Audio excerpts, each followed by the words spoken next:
Trump faces second impeachment vote.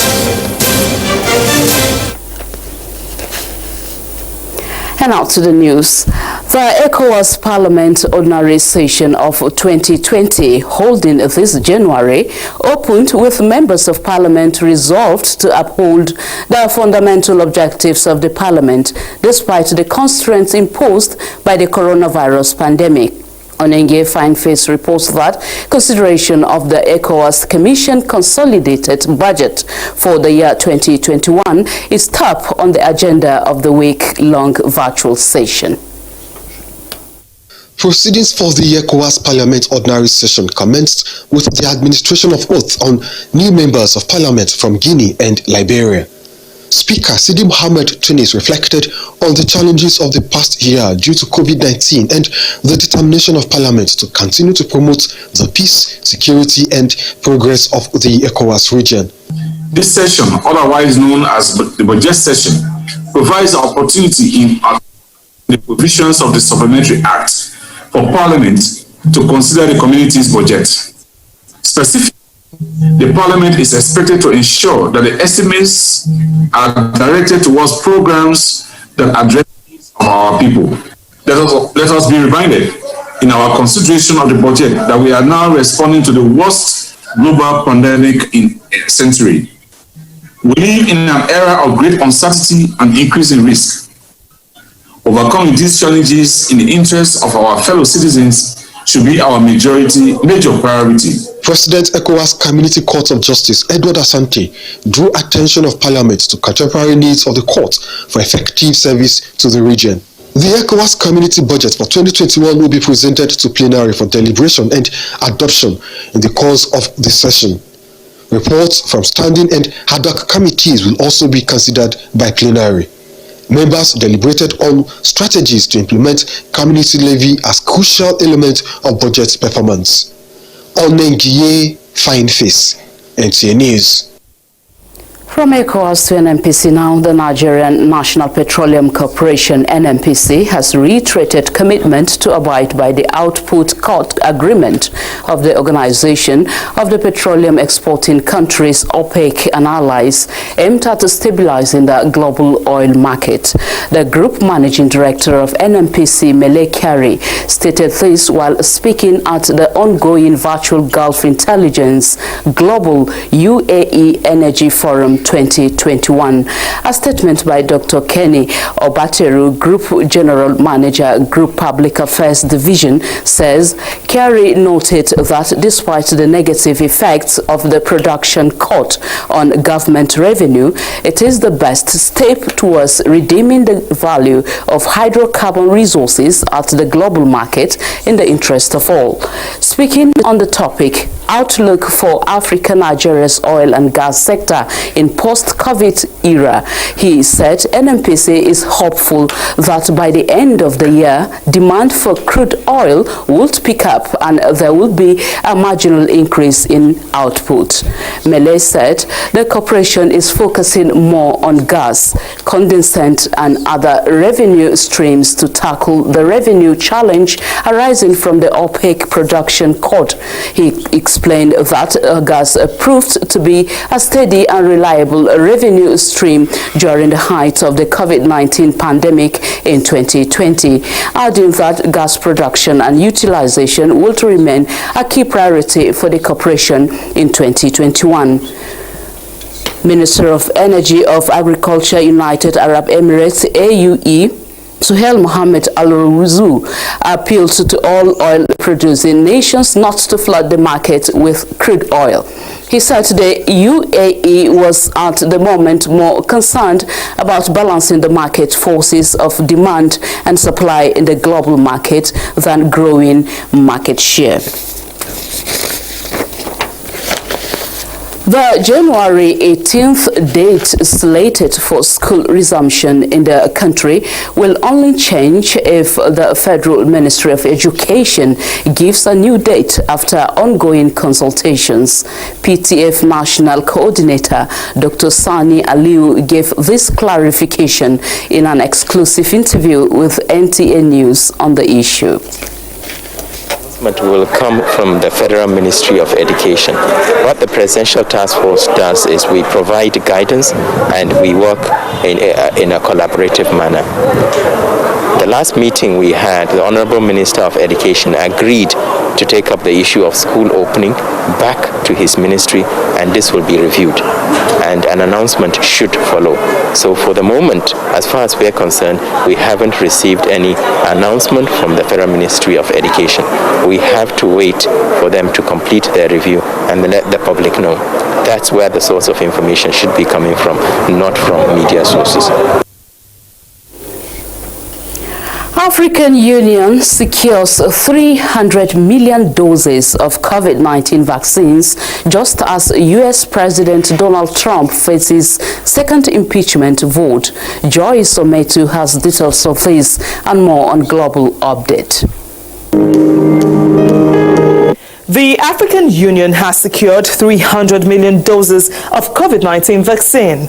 Officials say the vaccine doses are being secured independently of the global COVAX efforts. The news comes as coronavirus infections spike again in parts of Africa, especially South Africa, where a rapidly spreading variant of the coronavirus makes up most of the new cases. Now, Johns Hopkins Coronavirus Tracker reveals that the pandemic has infected more than 92 million people and killed nearly 2 million people worldwide. Nigeria on Tuesday logged 12 deaths from the virus with 1,270 new cases. Total number of infections in the country is now 102,601. Meanwhile, Taiwan has reported its first case of South African variant of coronavirus. Taiwan's health minister says the patient who had previously been diagnosed with COVID-19 on January 1 has been found to have the South African variant of the virus. Now from China, we hear that the country Wednesday reported its highest daily rise in COVID-19 cases in more than 5 months, stepping up containment measures that have seen 4 cities put under lockdown as the world's second biggest economy scrambles to head off a new wave of infections.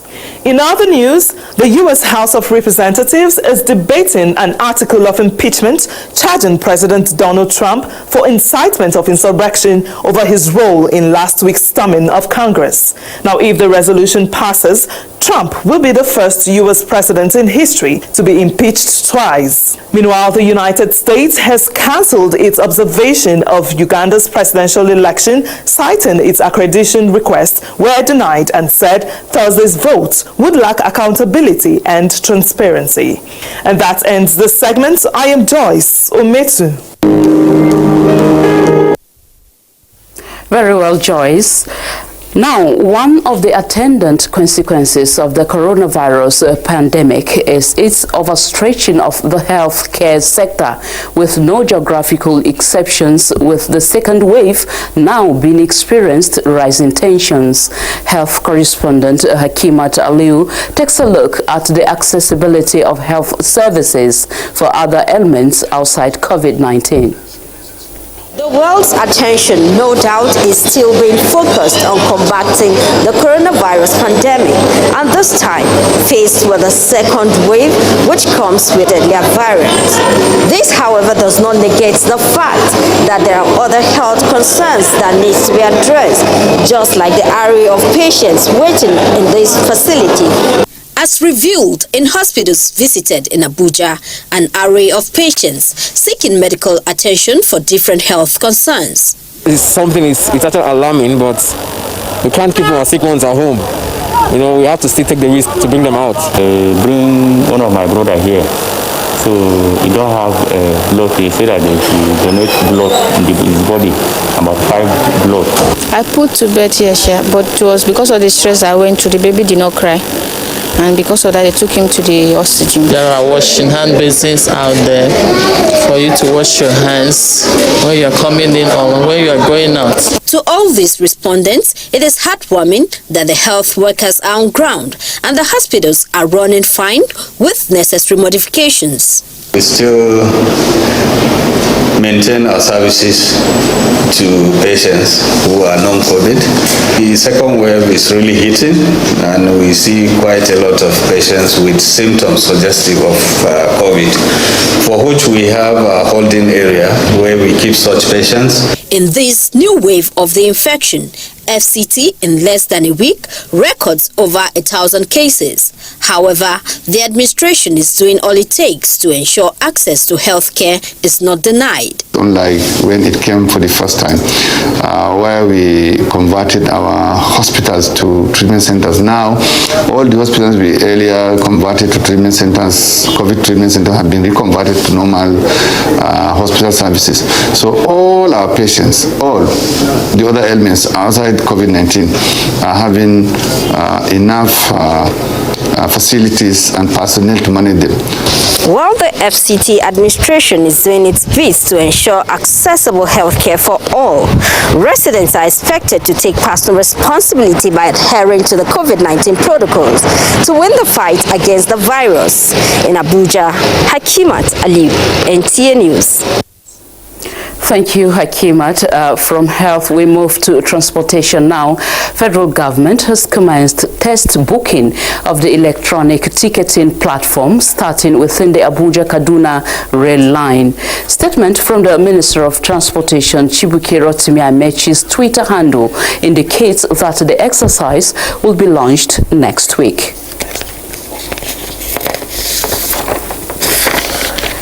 You are still watching the news on NTA International, reaching you live from Abuja. Time to take a short break. Stay with us.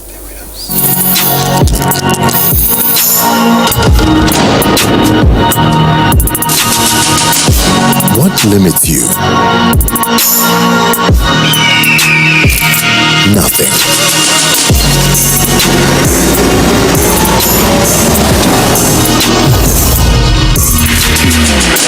Who defines you?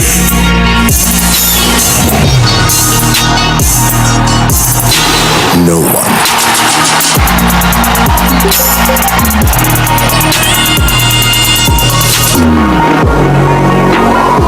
Where can you go? Everywhere.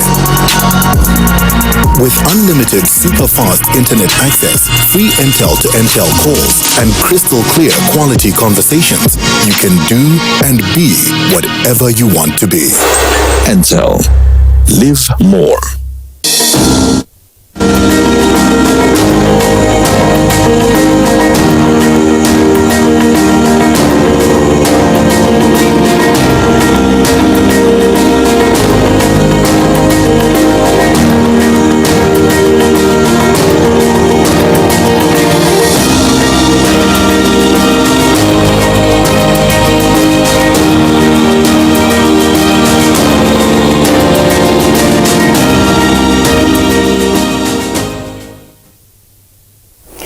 Thank you for staying with us on the news on NTA International. Nigeria is appealing to the federal government to consider reversing its decision in the 2020 Finance Act that reduces tariff on importation of certain automotive in a bid to save the sector from a total collapse. Pan-Nigeria Chairman Ahmed Wadada Aliu stated this at a briefing in Abuja. Musa Abubakar reports. Just when some businesses are applauding the federal government on the 2020 Finance Act and its tax breaks to businesses, the automotive industry, on the other hand, is not smiling. I'm talking about mobility today in Nigeria. You cannot wish away the automobile sectors. The implementation of the Act, which commenced on 1st January 2021, reduces duty on imported buses from 35% to 10%, fully built cars from 35% to 5%, and trucks from 35% to 10%. This Pan Chairman Ahmed Wadada says could affect National Automotive Industry Development Plan, which is aimed at promoting the sector in the country. The government should increase the demand for locally assembled mini and city buses by the launching of a low-cost vehicle asset acquisition fund. under the control of the Nigeria Automotive Design and Development Council. With such a progressive move, haulage bus and truck owners will readily refleet to better serve the masses. Neither the common man will get the transportation cost reduction that is required, and neither will the industry itself grow, because we are going to shut down. PAN is hoping for a repass to save the sector from loss of huge investment, 6,000 jobs, as well as avoid making the country a dumping ground for used vehicles. In Abuja, I am Musa Abubakar, NTA News. Ebonyi State government is seeking partnership with the Nigerian Television Authority towards the actualization and delivery of people-oriented projects in the state. Abdurrahman Usman Jibrila reports that this came to the fore during the visit of Ebonyi State Commissioner for Information and Orientation, Uchenna Oji's visit on the management of Nigerian Television Authority. The government of Ebonyi State is determined to complete all its ongoing projects and earmark new ones across rural and urban areas, and requires the support of NTA in projecting its giant strides. This is in addition to its numerous agricultural programs aimed at engaging youth and diversifying families' income in the state. Well, thank you for showcasing Ebonyi State to the world. Today, as I speak with you, investors are trooping to Ebonyi State. And I want to use this opportunity to also ask you to help us to let the whole world know that we are ready for investors to come. Director General NTA Yakubu Ibn Muhammad appreciated the visit and restates the organization's commitment to provide equal platform for all Nigerians to promote state and national interests. And that apart, we in NTA, as a public broadcaster, we are set up, to partner with all well-meaning individuals, organizations, and institutions that have the advancement of the cause of this country as their major objective. And this applies to Ebonyi State. He commended Ebonyi State government for looking inward in developing economy of the state. In Abuja, Abdurrahman Usman Jibrila, NTA News. Let's talk education now. An end to the protracted disruption of academic activities in the nation's universities seem not to be in sight, as another industrial action is looming, this time by the non-academic staff union. Abdullahi Musa Suleja takes a look at what is leading to the looming strike. There was virtually no aspect of life that was not negatively affected by the coronavirus pandemic throughout the year 2020. However, for the Nigerian education, especially universities, the magnitude was severe. Academic Staff Union of Universities ASU began industrial action even before the commencement of the COVID-19 national lockdown until the twilight of the year 2020 in December precisely, when it cut off. But as if that is not enough, ASU's sister union within the university community, the non-academic staff of educational and associated institutions, NASU, raised an eyebrow, threatening to down tools over what it described as insensitivity to its demands by governments dating back to 2009. In 2019, in June, a reminder was written. In the same respect, nothing was done. In July, the same 2019, a reminder was done. We are seeing another 40 billion of 75 to 10%, 75 to one union, 10 billion to three union. What is the rationale behind it? Today is second day. Tomorrow, the jack of NASU and SANU are meeting. They will now direct the way forward. But the question on the lips of many is how sensitive is the union to the plight of students and parents who continually are being forced to bear the brunt of the endless industrial actions. I have two of my own biological children that are at the University of Abuja, so I should be happy seeing my children going to school. Observers believe that amicable resolution is the best way out of the needless protracted disruption of academic activities in the nation's education system in view of its strategic place in nation building. Abdullahi Musa Suleja, NTA News. The tactics used in human trafficking are now transiting from its conventional style to online. This is the reason the National Agency for the Prohibition of Trafficking in Persons, NAPTIP, and the European Union are engaging key players in the fight against the menace on how to tackle the challenge using the same tool, social media. Adebola Brucelin Sunday was at a strategic workshop and now reports. Trafficking in persons, many agree, is one of the ills against the society, knowing that traffickers now use social media as a tool in recruiting victims into a world of labor and sexual exploitation. The agency and its development partners brought together media officers to build their capacity to clamp down on the traffickers. The advent of the COVID-19 pandemic, people became more creative. Social media has always been a medium to reach out to people, but it became the main avenue.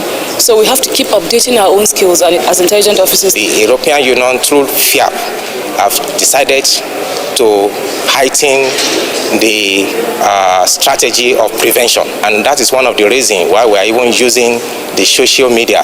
The workshop also focused on intelligence gathering techniques for investigators. It is so traumatizing. President, Network of Civil Society Organizations Against Trafficking in Persons, Abuse and Labor, Abdul Ganiu Abubakar, wants government to equally look into the area of victims' compensation. For the abuse he or she has subjected that person to. So while serving your jail time, this person is also compensated to be able to move on with life, to be able to start life afresh. It is on record that NAPTIP has so far been able to prosecute about 600 offenders in Nigeria. Adebola, Brucelin Sunday, NTA News. From Abuja, we take you to Abakaliki, where Southeast Governors Forum has appealed to the members of Nigerian Union of Journalists to be fair in their reportage so as not to ignite security crises across the country. The chairman of the forum and the governor of Ebonyi State, Chief David Umahi, met the appeal after the forum virtual meeting in Abakaliki. Kingsley Okoro reports.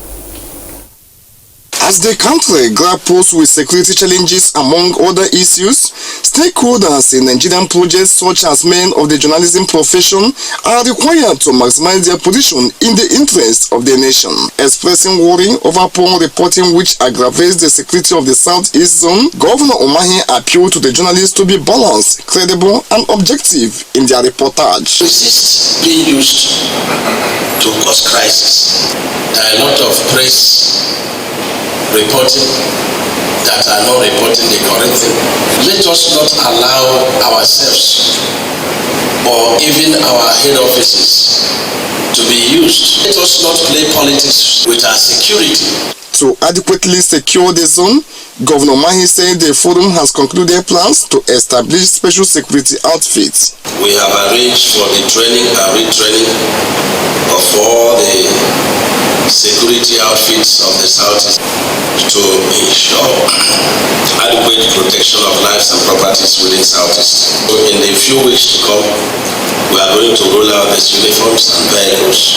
The founding fathers of Ebonyi State and the Christian Association of Nigeria were commended for wading into the political crisis that recently engulfed the state. In Abakaliki, Kingsley Okoro, NTA News. And in Onitsha, motorists and commuters in Anambra State have commended the Buhari-led administration for their ongoing projects in the state, despite the economic situation of the country. Uchenna Nwekoyo captured their views for NTA News. Traveling from Onitsha to Oka that used to take more than 2 hours due to bad road is now less than 30 minutes. Thanks to the Buhari administration that embarked on the rehabilitation of the Onitsha-Enugu Expressway that was abandoned for many years. Christian Ilora, a truck driver, is one of those excited by this development. From here now to Oka, it's not even up to 20 minutes, so we are very happy. Mostly myself, because all the gallop, swallowing my motor and everything, all of them has stopped. Christian and other road users are optimistic that if the road is completed to Enugu and the second Niger bridge also delivered as promised by the present administration, Southeast would have gotten a fair share of democratic dividends. We thank God for everything, because before truck follow here almost every time. The president is trying. She's trying, because before the road is very, very bad. They should do more, at least this other lane.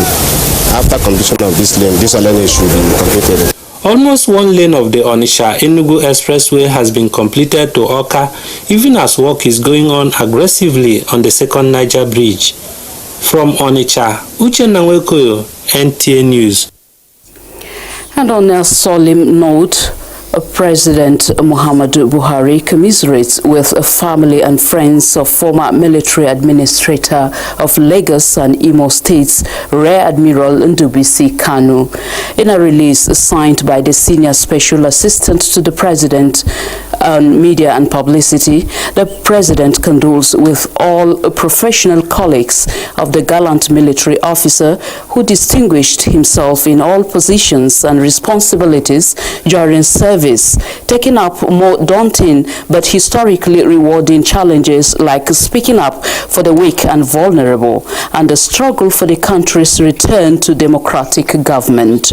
President Buhari believes late Rear Admiral Kanu's credentials in serving the nation as a career military officer and as an activist with NADECO in actualizing the June 12, 1993 mandate remains commendable and will continue to inspire younger generations on patriotism.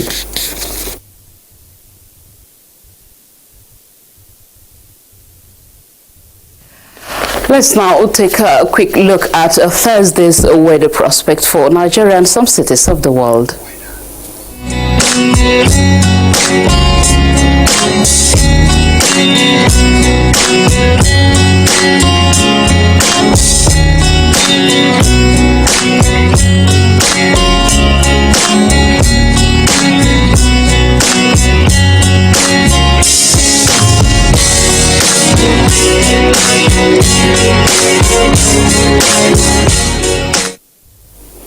That is the news on NTA International. Remember to always connect with NTA to stand against rape and rapists to be a star. That's it on the news. Thank you for watching. I am Noleen Abel-Ameh.